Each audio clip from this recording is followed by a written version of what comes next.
Testing. Is it working? Okay. Morning. Right. Imagine my disappointment. I thought I was headlining, but the day's about rotting. That's the way they sold it to me.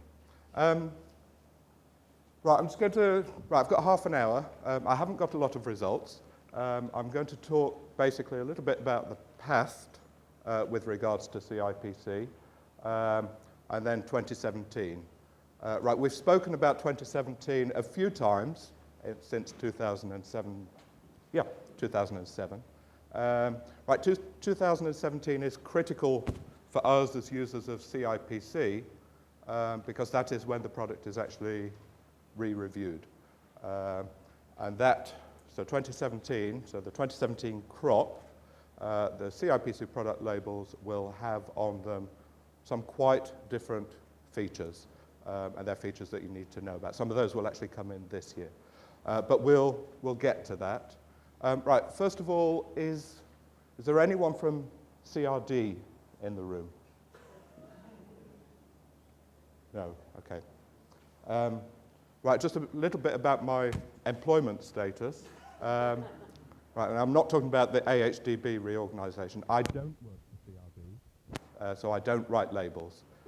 We have a plan that involves approval holders writing labels and trying to get them through CRD. So far, that plan has worked, and we've got pretty much what we've asked for in terms of dose rates and label conditions.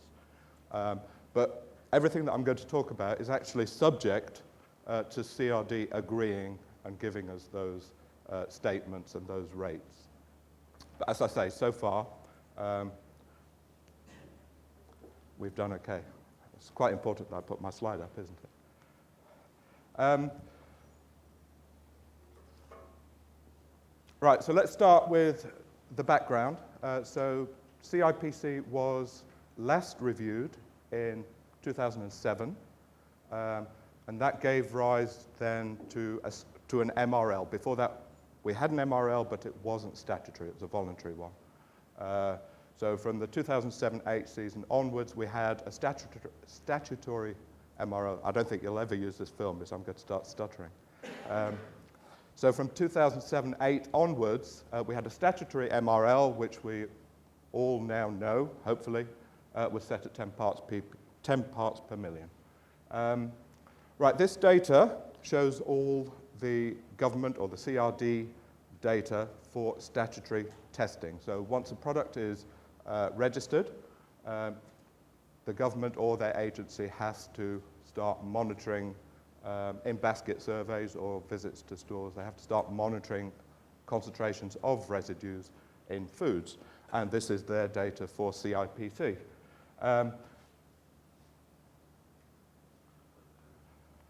Right, it's actually the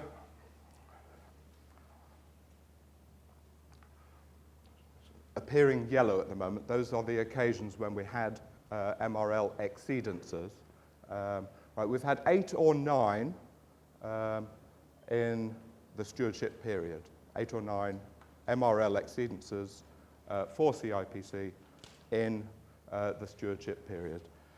Right, that doesn't sound terribly helpful, but we haven't had any now for 2 years. So I take that as a positive. We're moving forward. But we also need to continue to make sure, so now, probably, arguably, it's more important than ever that we don't get exceedances as we run up to the re-review process. So that data package for the re-review has been submitted and is being considered now.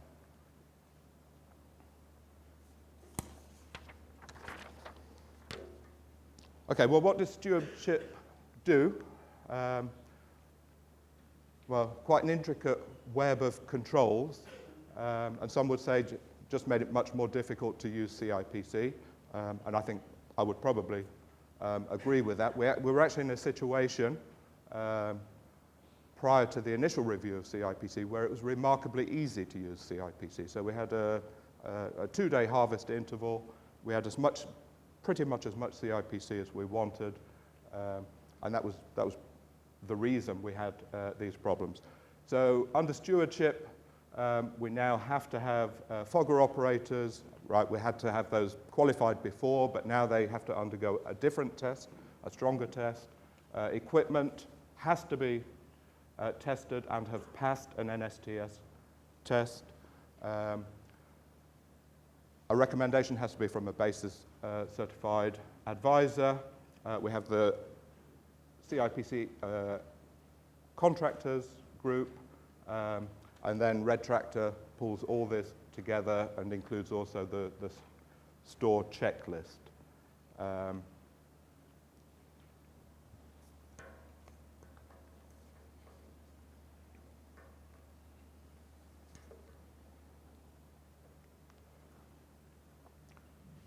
Right, in 2013, so 2012 was the 5-year anniversary of the stewardship group, and at that time, Mike Story met with the ACP, and we presented our case for continuing with CIPC, and at that time, there was a request to reduce CIPC dose rates. Right, and this was done in processing crops quite gradually, and in fresh crops much more dramatically, and in low temperature stored crops, so material at 5 degrees C or below, dramatically less CIPC. Right, and that wasn't just to make life difficult, that was done on the basis of a risk assessment, and the risk was exceedance of the MRL and loss of CIPC. Right, the reduction by European standards is not dramatic. What we are going to is the European rate, so 36 grams per ton per season. Right, and if we look then, just a little bit more detail, right, so why are we treating fresh and processing differently? Okay, so it's risk-based. Right, this is an example, I pulled this off the web yesterday, so this is a current label from an approval holder that also operates in this country, and this is the CIPC, this is the dose rate for CIPC in the USA. And rather than having a rate, they have a matrix. Right, and what this should tell us is that there are actually very few things that are controlling CIPC residue. So the American dose rate matrix, so we've got 100% here, and then we go up or down, with the axes being storage temperature and storage duration. So basically we have a CIPC application rate, so the 100% rate. If you apply that 100% rate at the beginning, as would be quite standard in the USA, then the only way that you can put on a second dose is to extend storage or to raise the store temperature. Okay. Happy with that? Right, and why? Right, okay, so what are the importance? Well, duration obviously is critical, obviously. Storage temperature, maybe not so. I just want to show you some of the results of AHDB work. Right, this is CIPC residue concentration at outloading from commercial stores, and we're talking something in the order of 100 separate CIPC residue tests per store. Right, and the data actually splits very, very clearly. This is year 2, and it was exactly the same pattern in year 1. The data actually splits very clearly into 2 populations, and that is on the basis of store temperature. So stores L2, M3, and W1 are all storing, they're fresh pack stores, so storage temperature about 3 degrees C. And C2, M2, and CP, all those stores are processing, storage temperatures between 7 and 9 degrees. And what we see clearly is at outloading, the CIPC residue level in the processing stores is dramatically different from the low temperature stores. And then if you consider actually how much CIPC was put into the store, so the total application rate, that actually draws out the difference further still. So all these, the low temperature stores were all treated as per best practice, so a single application of CIPC. Yeah? So L2 had a rate of 14, M3 was 18, and W1 was 12. Right? So in L2, 35% of that input rate, so 35% of 14 grams a ton, was still evident in our residue testing. So the overall average CIPC residue content of all the samples in store L2 was 4.9.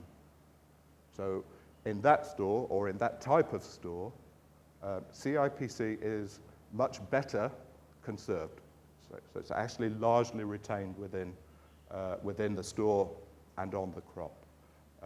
Right, so hence the difference, or the different rates for warm or processing and low temperature stores.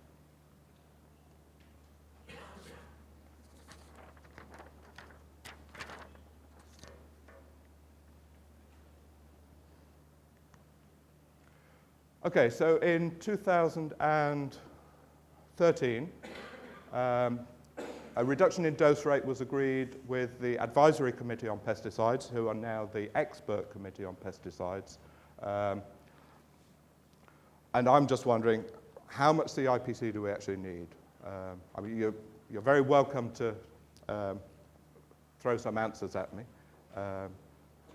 but my suspicion is that we don't actually know, and that it's a moving feast.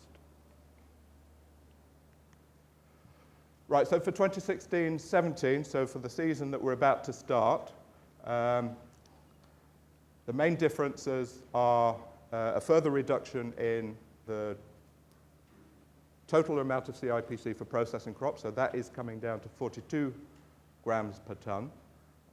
The harvest interval is remaining the same at 14 days, and it is looking like, no change in the fresh, and it is looking increasingly likely that recirculation of fog will be required in bulk stores this year. Certainly some of the approval holders are going to be, or have requested that on labels.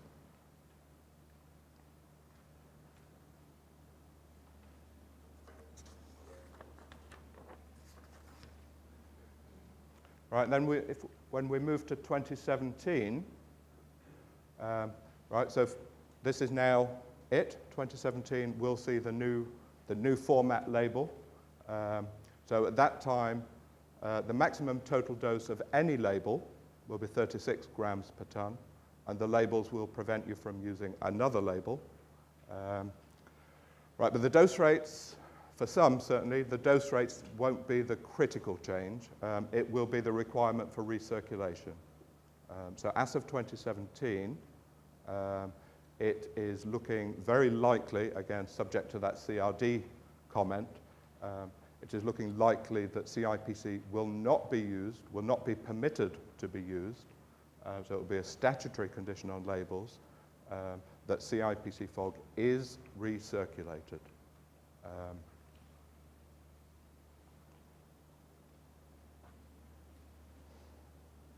And that gives rise then to the current Get Active campaign.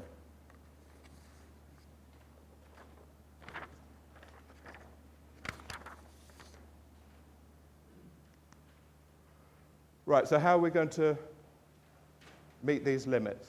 Well, we've got alternatives. I'm sorry to say that the list of alternatives hasn't gotten any longer. So last year we failed to get approval in this country for DMN, and this year in January we heard that Smart Block also didn't get Annex 1 listing. So the list of alternatives is pretty much as it was.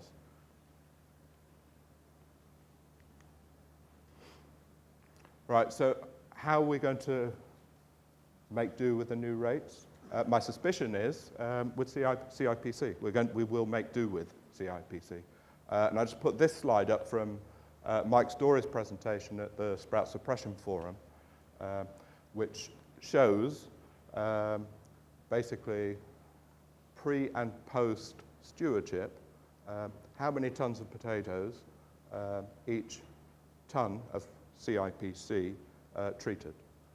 There are some quite dramatic differences. So a kilo of CIPC now is actually treating far more potatoes than it did previously. And we are maintaining sprout control. And I don't think we've got to the end of that road yet. So many stores are not using recirculation, and that is a critical step. How am I doing?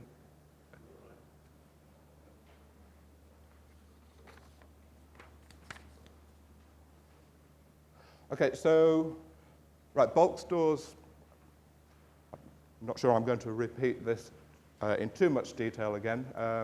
Been doing this since about 2008. Right, bulk stores are relatively straightforward. So basically the fog is recirculated through the bulk pile. You need, or you may need, an inverter to reduce the fan speed. And that then is recirculated through the bulk pile until the fog has cleared. And that gives us some dose in pretty much all of the store. So we avoid positions in store where there is no CIPC or insufficient CIPC, and we get active sprout growth. Right, and that's a tried and tested method. And there's I'm sure there's lots of people here that are reaping the benefits in terms of chemical costs and electricity savings from that system. Right, as always, our problem is and remains in this kind of store, overhead throw type box stores. And unfortunately, these are very common in the UK. Right, the system that is showing promise, or the most effective system that we have seen now for modifying these stores, is the use of an air separator in combination with a VFD on the fans, so that the CIPC fog can be recirculated. Right, and in this system, the store fans or the air handling unit itself is being used to recirculate the fog, with the fridge units being sealed on the front, and the sides taken off to allow the fog entry. And then all the fog is recirculated through the crop, and because of the air separator, the fog has to go pretty much entirely through the block of boxes. Then another system here, there's been a retrofitting, so with this system, the fridge coil couldn't be bypassed, so here auxiliary fans have been installed. And in terms of CIPC residue distributions, these are giving us variability factors akin to a bulk store. So they are very, very good. And yeah, certainly at Sutton Bridge, we think this is the way ahead. So probably the most cost-effective conversion. And then one final picture. And that concludes my presentation. Right, we've been trying to run a basis course, but haven't been able to find all that much interest. So if anyone is looking to become basis trained, basis stored potatoes, if you could email me at that address, we will try and get a course set up.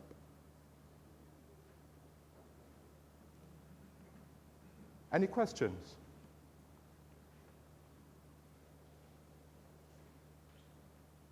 Any questions? Yeah. Can we try and use this microphone? This is a bit of a gimmick, in my opinion, but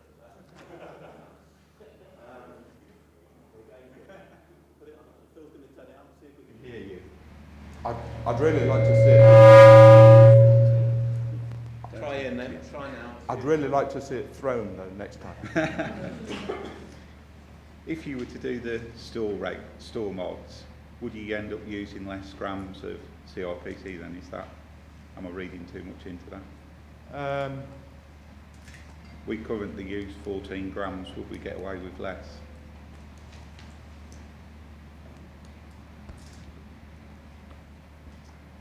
I guess that's quite difficult. In most cases, yes, I think that will be the case. Right. It's difficult to be absolutely categorical. The residue distribution works basically by squeezing the range, so we don't have the very high values and we don't have the very low values. So we do tend to, so the minimum value that we get in the store tends to be higher with this system. Any more questions? Perhaps it's not a gimmick, it seems to be working. So. No more questions? Adrian, I've got a question for you. Are we using too much CIPC still in cold stores? Are we using too much CIPC? I think in cold stores that remain unmodified, there is a real risk of exceeding, right, and by unmodified I mean the store is switched off and the fog is blown into the store. Those stores present a real risk, even at modest doses of 12 ppm, say, those stores risk exceeding the MRL. If we would know how to sample that store in order to get an exceed. So in some situations, yes. It's interesting because I think from 2017 onwards, I think things will liberalize a little bit with label terms, and one of the companies, one of the approval holders is going to allow second applications in low temperature stores. So it will still be within the total limit, but second applications will be permitted if CRD approve that. So I think as long as there is a control of residue distribution, a satisfactory control of residue distribution, which recirculation is, then I think that's fine.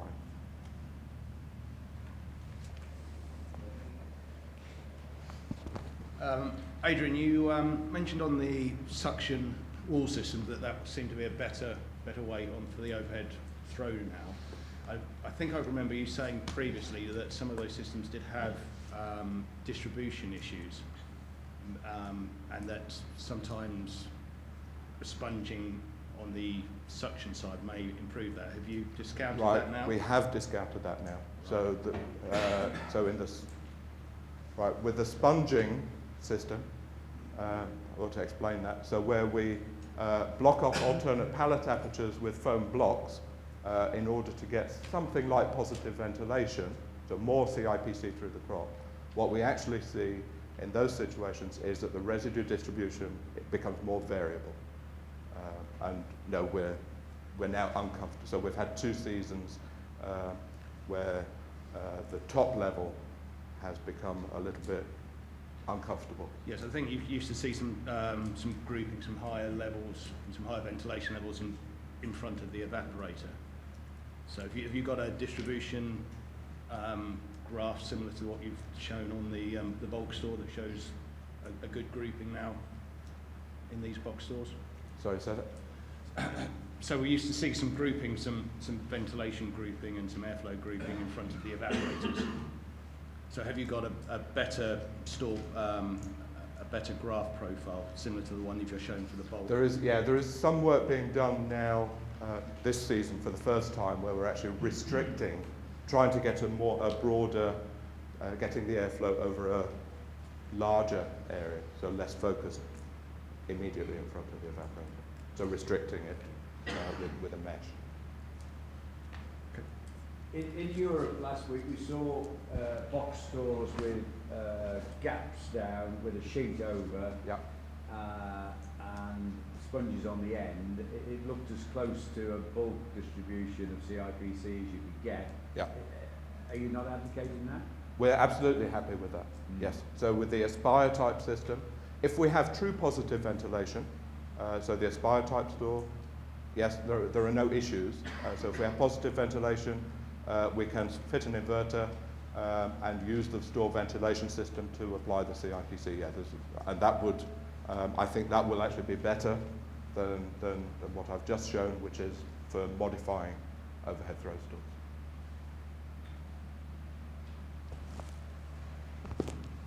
Adrian, two questions. One is, what's your view on the use of plenums in box stores for the future? And secondly, did I understand you rightly earlier on? The message I took was you see, and I'm not disagreeing with it, the message I took from you was you see very much ongoing that CIPC will be the answer probably on its own, and it's up to us as an industry to make sure we can get the right amount in the right place at the right time. Right, I didn't hear the first question, so I'll answer the second one first. Yes, CIPC is still the best sprouts at present. We can get more mileage out of it. We know that there is always a little bit of a grey area with CIPC, so some people still want to put a little bit more on than they need. I think because it helps them sleep. So CIPC will continue, and that doesn't cause me any great issues in a bulk store.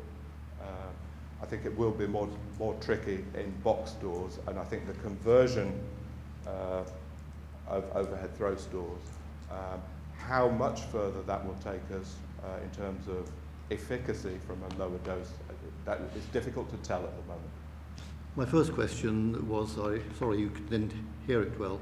My first question was your views on the use of plenums in box stores. Sorry, the use of plenum, James. Plenum, yes, plenum, whichever you like. Right, we're very comfortable with plenums. So this, I think by that you mean an inspection corridor that is covered across the top and fog into that inspection corridor. Very comfortable with that, but it won't comply with 2017 labels. So there must be active recirculation.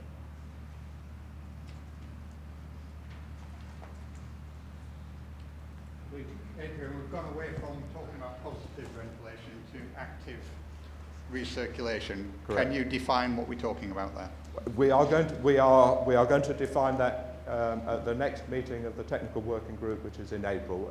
We all have an idea of what, everybody will have an idea of what it is. So we're just trying to put some numbers and some configurations on it. It certainly gives more flexibility. Yes. Yeah. We're not. Well, no one is trying to make it difficult to apply CIPC. What we're trying to do is ensure that CIPC is only used under conditions where we won't get a MRL exceedance. We need CIPC. Okay, thank you very much, everybody. Mike has got a question, so he's going to get the last question. Yeah, just following on from you're talking about the covered plenums, and you say it won't good enough to comply. If you have fans fitted to those plenums drawing, would that be suitable? That would be active recirculation. Yeah. So Depending on how you've got that set up, that could be active recirculation or positive ventilation. That would apply if people do that. Yeah. Thank you. That's all it was. Okay, that's great.